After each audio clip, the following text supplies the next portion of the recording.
Kumusta katupa? Maraming salamat dahil nandito ka.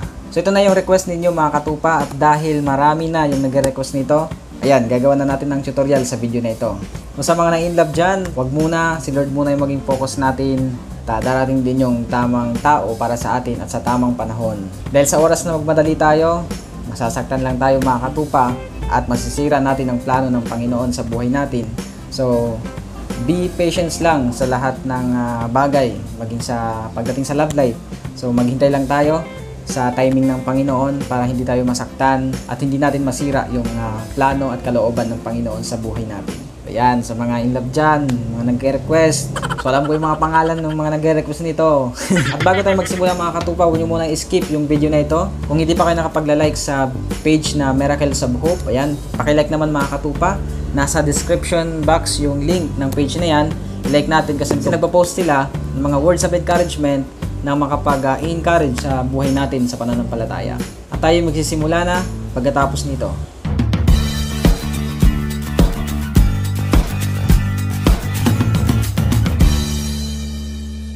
So ayan na, ito yung pinakahintay ninyo na tutorial sa mga nag-request dyan ng mga minararamdaman. So pigilan muna natin at alamin natin kung ito galing sa Panginoon. So sana yung kantang ito ay magpaalala sa atin na mas mabuting piliin pa rin yung kalooban ng Panginoon pagdating sa love life. So ituturo nga sa inyo, alam nyo naman, yung Kristiyanong in Love by Kent Charcos. So ang key na gagamitin natin dito mga katupa ay yung original key niya, which is the key of D.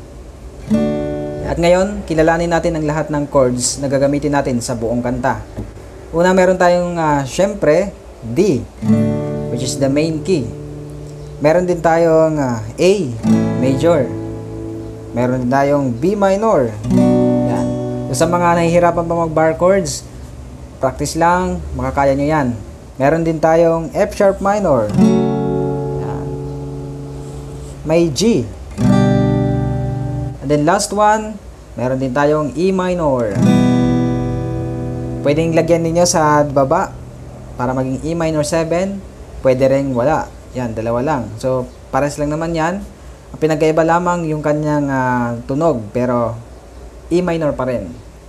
Kumbaga, variation ang tawag dyan sa chords na yan. Punta naman tayo sa strumming pattern. So, yung strumming pattern nito, kagaya lang din dun sa previous video natin na halina't sama-sama, kung napanood ninyo, down, down, up, up, down. Yan. Down, down, up, up, down. Then, lalagyan natin siya ng chords sa intro. Yung chords nga pala ng intro natin ay tatlo lang. D, A, and then G. And then, dalawang beses nating ulitin ang intro. Depende na rin sa inyo kung ilang beses ang gusto nyo.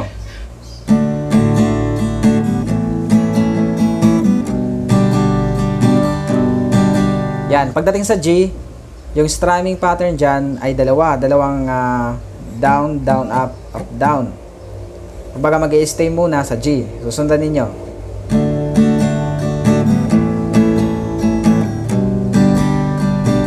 Yan. And then, babalik sa D. Bali, dalawang beses yung gagawin natin.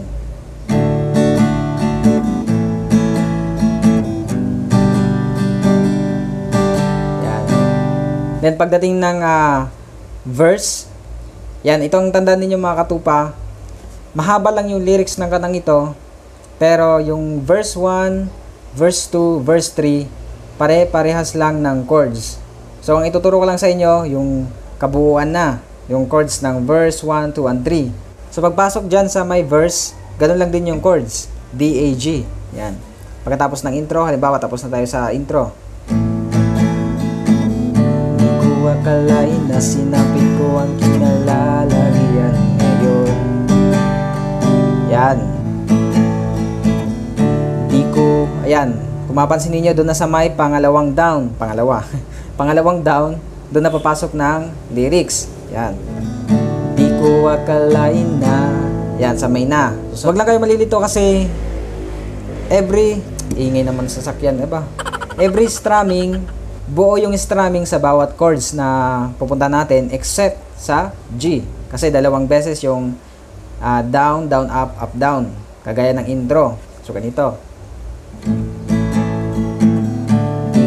akalain na sinabi ko ang kinalalagyan ngayon. Yan, nag-stay tayo sa G. Then, babalik sa D. Para bang isang bagyong may lakas ng signal number 4. Yan. Mali dalawang beses yung D, D, A, G. Yan, dalawang beses siya. Pagkatapos, pagdating sa may, yung tipong D mo ginusto, B minor na siya. Kumbaga, ni-replace lang yung D sa B minor. B minor, A, G. Yun na yung chords dyan sa natitirang lyrics ng verse. Ganon din yung pattern niya at ganon din yung strumming.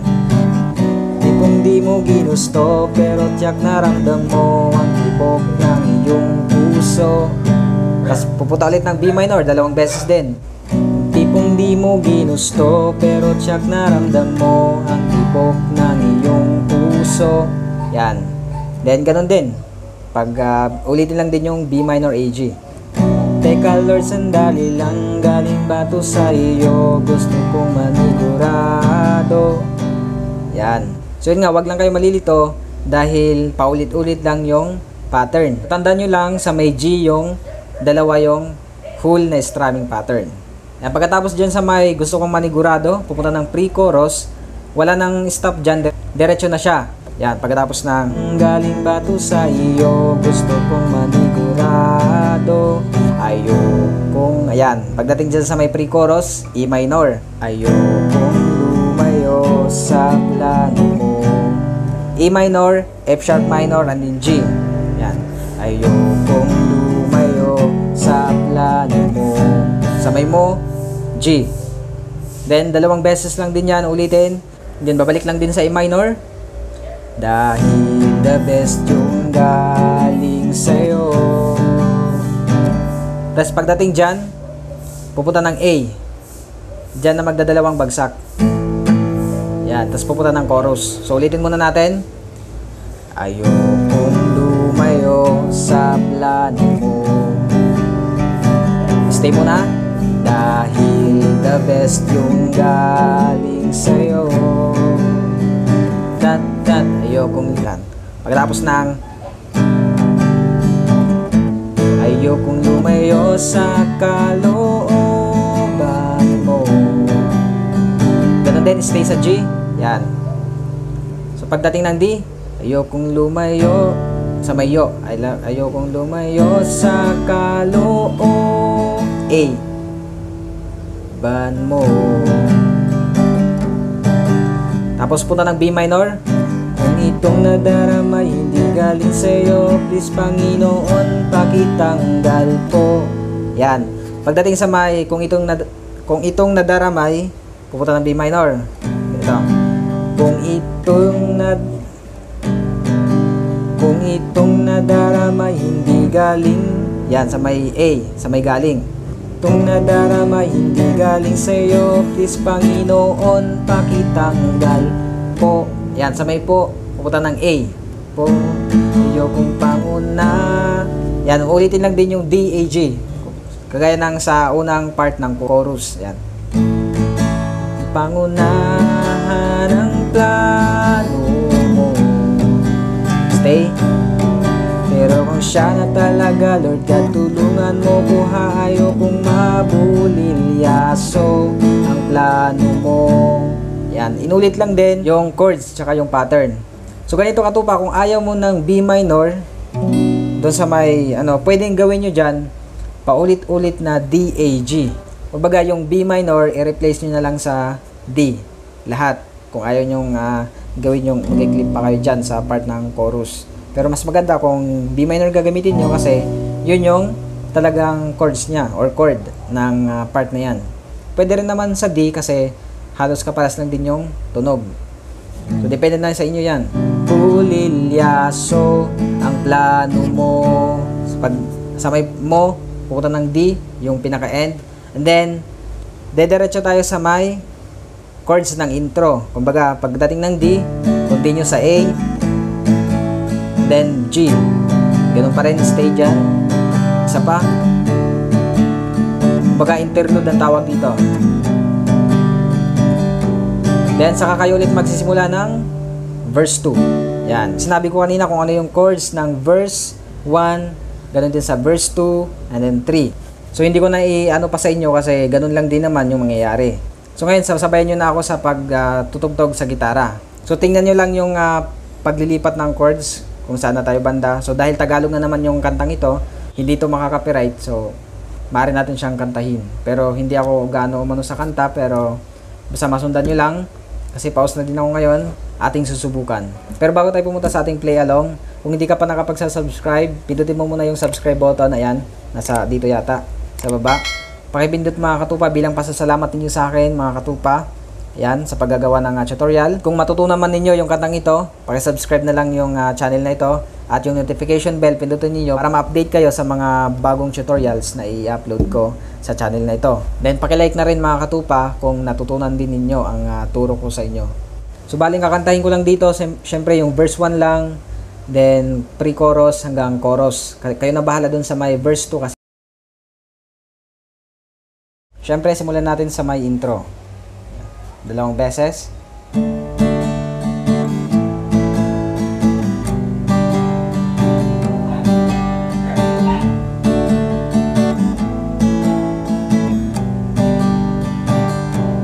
Verse. Di ko akalain na sinapit ko ang kinalalagyan ngayon. Para bang isang bagyong may lakas ng signal number 4.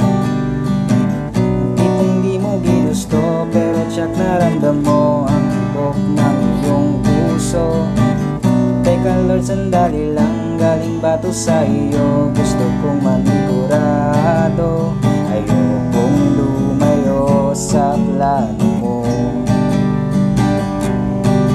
Dahil the best yung galing sa'yo, ayokong lumayo sa kalooban mo. Kung itong nadarama hindi galing sa'yo, please Panginoon, pakitanggal po. Ayokong pangunahan ang plano mo. Pero kung siya na talaga, Lord, katulungan mo buhay. Ayokong mabulilyaso ang plano mo. Then G. Then kayo na bahala sa may verse 2, ganun lang din naman yung gagawin. Kung ano ginawa sa verse 1, ganun din yung sa verse 2 and verse 3. Then pag mag-end na kayo, pag natapos niya yung chorus, pinakalas na chorus, pagkatapos niyan, gagawin nyo lang din yung intro. D, A, G, then A, and then end sa D. Ay lang mga katupa, maraming salamat sa inyong panonood, and I hope na natutunan ninyo ang tinuro ko sa inyo sa video na ito. And don't forget to like this video and hit the subscribe button here. At pindutin nyo na rin yung notification bell para siguradong updated kayo sa mga bagong videos na i-upload ko. God bless you mga katupa, and all the glory belongs to God.